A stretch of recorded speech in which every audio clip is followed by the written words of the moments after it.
The next set of things that you've got, the documents that you have now, we're going to go into mergers and acquisitions for growth. So there's no faster way that I have been able to identify to grow a company. If you want to double your company, no matter how many customers you have, there's another company out there that you can buy that will allow you to do that. So when you're thinking about growing and when you're thinking about scaling, because if you want to scale, ideally you'll have personnel, you'll need systems, you'll need SOP, you'll need processes, you'll need software, you'll need resources, you'll need connections, you'll need suppliers, right? You'll need a customer list. If you buy a company, it's already got all of those things. You don't have to build that from scratch. And so, how many of you have started a business ever? Started a business, right? Everybody, you're all entrepreneurs. And because we have all started businesses, we tend to think about when we have a new idea, oh, let's start a business. And there's this huge startup culture, you know, startups in Silicon Valley and all that kind of stuff that glamorizes that. But the truth is that that's really freaking hard because you have to put all that stuff together. And if you buy a business, you don't have to do that. So I'd like to talk about mergers and acquisitions for growth, just strategy. This is a study by McKinsey.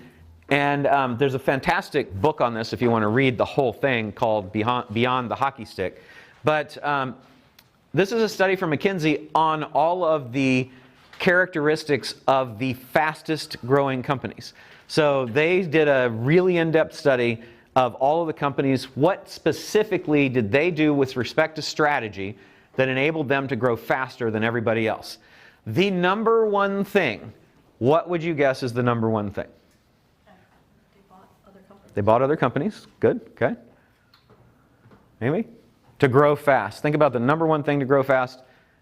And buying companies is one, but that's not the fastest. Look at the categories, if you can see. Can you read the three categories down there at the bottom? Endowments, trends, and moves. Endowments, trends, and moves. Which one of those would you think might help you to grow the fastest? Trends, right? You're absolutely right.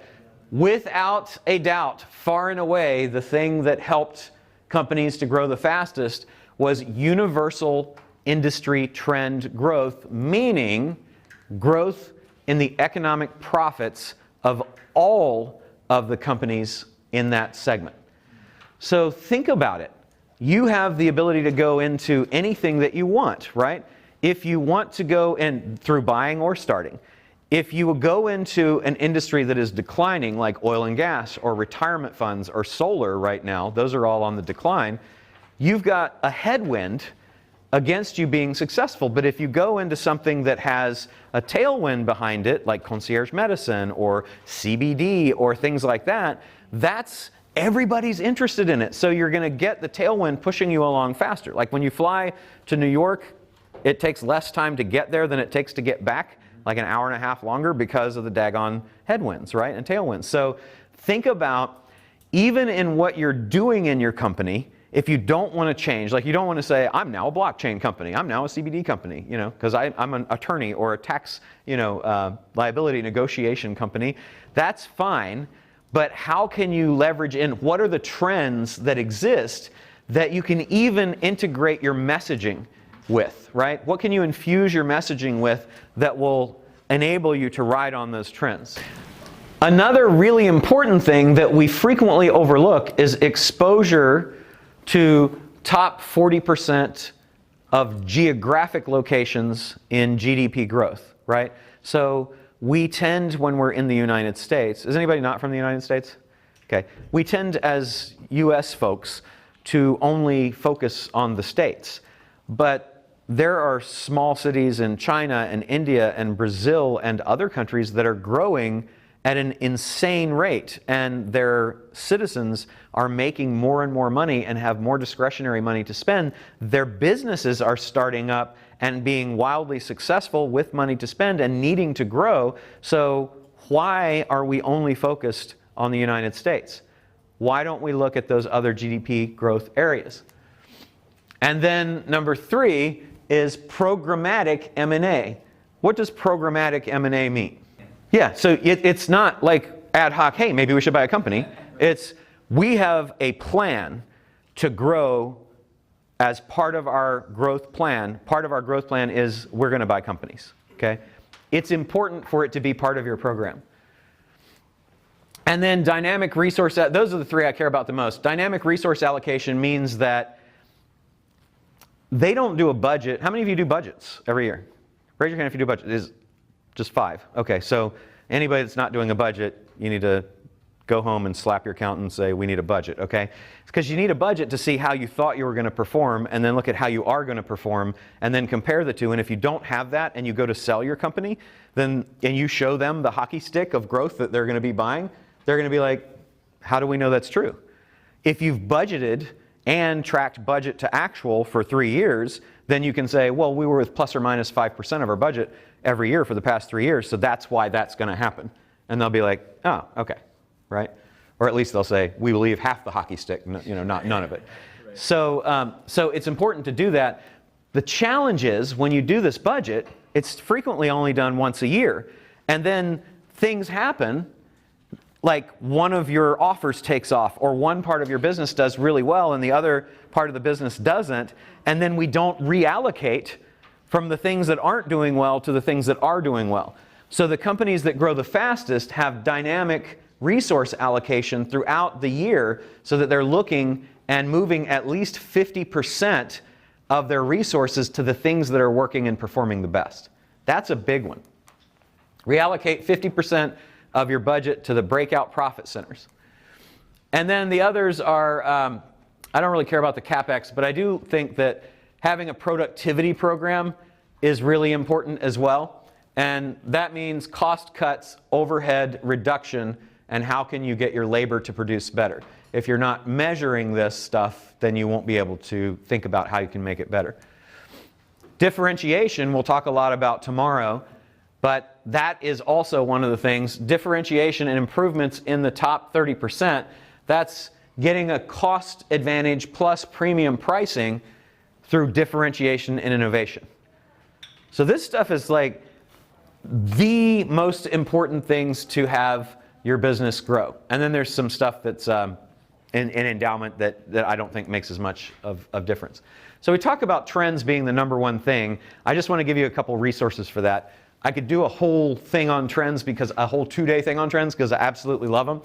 This is from Trend Hunter. So trendhunter.com and trendwatching.com are my 2 favorite resources. I believe they are each, I think one of them is $1,500 and one of them is $1,700 a year to subscribe to. It's so worth it for you to do. If you don't want to subscribe, they have lots of valuable stuff. But if you do want to subscribe, they go down to industry specifics to tell you, in the photography industry, here's all the stuff that is trending. And so when we're looking at advising somebody, like when we advised Cole Humphus, who recently exited to a private equity company from his photography training company, and we got a great multiple and he got a ton of money plus a rollover. It was because a few years ago we looked at what the trends were and we focused the business on those things to give it that tailwind. So this one, like right now, they're saying reduction, specialization, fewer layers are important, simplicity, natural things, youthful things, nostalgia. Those are all some of the things that are really big right now. So when you see a matrix like this, and what is this, 6x4, so 24 mega trends, each with sub-trends under them, both for your messaging, your product design, your new products and everything. Think about how do you integrate those into your, prosumerism is definitely one, right? We all want professional stuff. I don't want the treadmill, from Precor that's not in the gym, right? So, but how can you integrate these into your product design going forward and into your messaging around the sales of your existing products? Now this one to me is super, super exciting. Do you want to walk through? $10 trillion opportunity. 96% of businesses fail to continue for 10 years or more. Inc. magazine. We've all heard those kind of numbers, right? 50 million baby boomers will retire over the next 10 years. And 12 million baby boomers own their own business, according to Wealth Management. So you see an opportunity here? 420,000 boomers will transition for the next 10 years. Gen Equity Insights. 420,000 businesses per year that are owned by baby boomers, right? Is there another generation after baby boomers that has more people in it than baby boomers? So who's going to buy those businesses? What impact do you believe that that many people retiring and that many people selling businesses will have on the median price multiple for businesses? Because there just aren't that many buyers, so they're going to be dumping them or closing them. Oh, 4.5 million businesses worth $10 trillion will transition over the next 10 years. And only 20% of the businesses that go to market end up selling. Wow, what happens to the rest? Only 20%. So SME and EBITDA sales multiples equals 2.8 minus, 2.82. Yeah, according to Deal Stats. So EBITDA and SDE, EBITDA, who knows what EBITDA is? What is EBITDA? Before taxes, interest, depreciation, amortization. What's SME? SME is small and medium enterprises. Do you know what SDE is? Seller discretionary earnings. Yeah, exactly. Yeah, so that's basically what people make in small businesses that are owner operated. Okay, so SME EBITDA sales multiples, according to Deal Stats, Value Brief are 2.8. They've actually declined even more since then, and they're currently right about 2.5. 2.5. In 15,000 U.S. and 30,000 global M&A deals closed in 2019, a decline of 15 and 12%. So 15,000 deals in M&A for private equity and 30,000 globally, but 15,000 in the U.S., how many businesses are suing? Right? This is a giant opportunity. 420,000 businesses for sale, but only 15,000 M&A reported transactions.